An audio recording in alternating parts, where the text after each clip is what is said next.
It is time for your Denver real estate market update for December. Now, we will have one more market update to round out the year, but since I'm feeling a little bit reflective here in December, can you believe all that we have gone through in the market over the last 12 months? To add a little bit of perspective to the update I'm about to share, looking back over this last year, we have had median days on market as low as 6 median days on market in the spring. We have had months of inventory as low as 1 month of inventory back in the spring. And the average single family home price hit a high of $795,000 in June.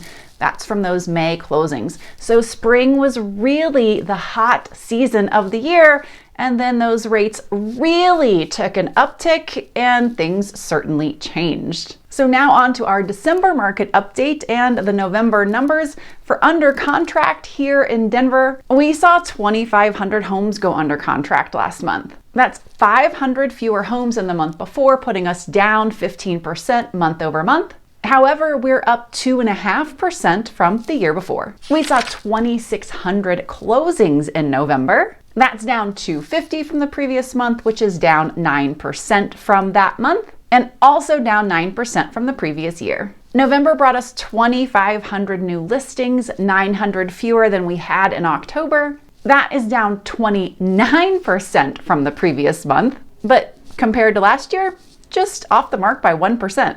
We finished November with 5,800 homes for sale, giving us 2.25 months of inventory. We were actually down on inventory from October, where we had 2.4 months of inventory. Compared to last year, this time we're still up. We had 1.97 months of inventory in November of 2022. It's probably no surprise that with rates where they've been, homes have been taking longer to sell. The average days on market increased from 31 to 38 days, and the median days on market took a big jump. It went to 23 days from 16. All right, on to those November home prices. The average home price for all homes last month was $650,000. That is a decrease from the previous month of $25,000. That's a decrease of 3.5% month over month. However, compared to last year, about unchanged. The single family home price average is $731,000. That is down $32,000 from the month before, which puts us off 4% from last month.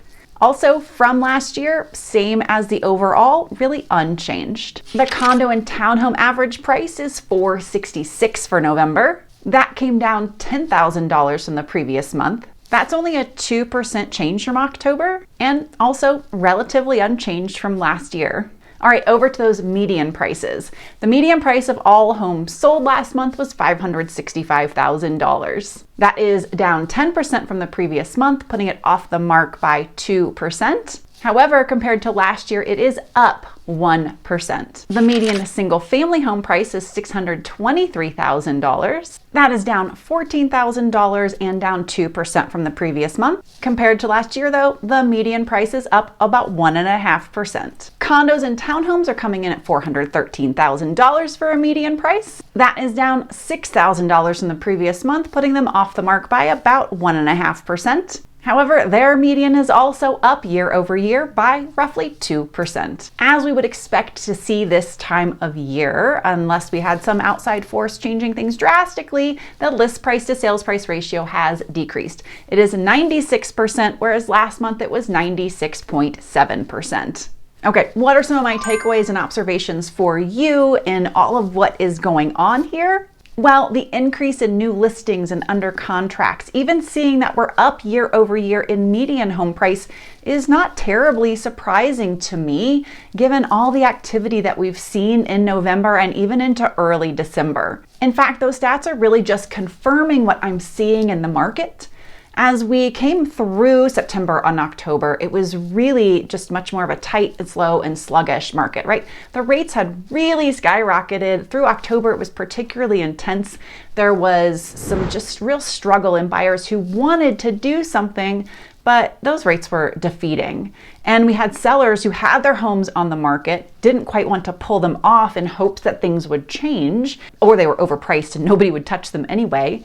But the market has made a shift. And when we saw rates make a turn right around Thanksgiving, that end of the month time, we really saw some things pick up. Now, I know it seems silly that we would see so much activity right toward the end of a month, and we're going to see some interesting numbers, I think, even coming into December. But there is a lot of pent-up demand. I keep saying that, and I'll have naysayers come into the video comments and say that's not true, but really it is the case. There was a burst of activity as rates ticked down at the end of November, and as they have continued to change even here in December. The other thing that I think is really big and cannot go unstated or unobserved is what I talked about right at the intro, where we spoke of the high for single family home prices that was in June from the May closings, right? The homes that were on the market in late spring to where we are right now. Now, this is not the December data, it's the November data. However, from that high point to where we are today, sellers have lost about 9% of unrealized gain. And that is still a hard pill to swallow. And I think it's why we're seeing a lot of homes sitting on the market, a lot of things still overpriced. It takes a savvy, trusting, and ready to go seller to price their home where it needs to be to move. So I got clients under contract just this past week, and we have looked at homes for 3 weeks. We've actually made offers on 2. We were under contract on 1 and walked away from inspection because the house wasn't as well cared for as it appeared to be on the outside when we got through inspection.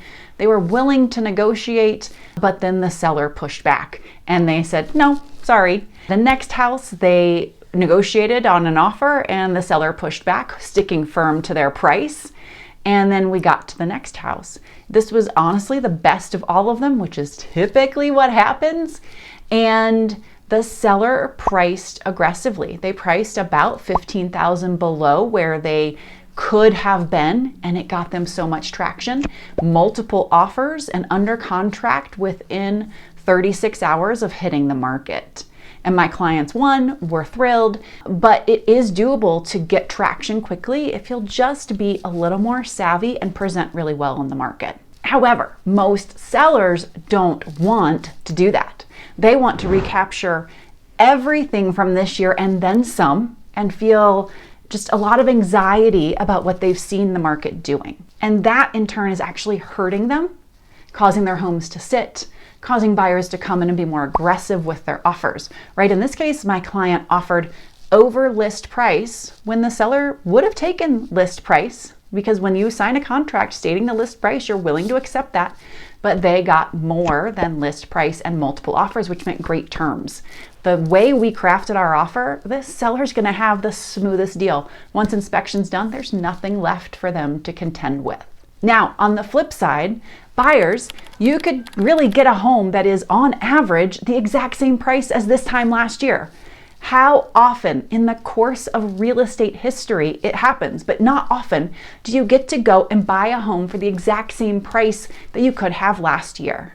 Now, this does not mean it's the same affordability. No, rates are a little bit of a pinch, a pickle. We don't like them right now, but they've come down, number one. But you can go on average, this is not every neighborhood, not everywhere, and get a home for the exact same price as this time last year. Typically, we're seeing anywhere from 3 to 6% appreciation. Through the COVID years, it was so much more than that. So this really is a time to jump in and capture something before we get back into the spring market. I have really been prodding and pushing my on-the-edge buyers to jump in now if there's enough inventory that they like. Typically, the better deal in that scenario is going to be to refi the loan. That is not a very expensive process, but hoping that home prices don't go through the roof as buyers become highly intrigued as rates come down, that's typically going to cost you. Those home price increases happen fast. Last spring, spring before, we were seeing price increases in the realm of $10,000 to $20,000 every 2 weeks. A home refi typically does not cost you multiple thousands of dollars in that price bracket. So that is my word. Those are my takeaways and observations. You're going to hear so much more from me as we head into the year-end review, 2023 overlook, 24 predictions. I am looking forward to connecting. If you have questions, thoughts, you're thinking about what 2024 holds for you, please reach out. Always love to connect, and I will see y'all next week.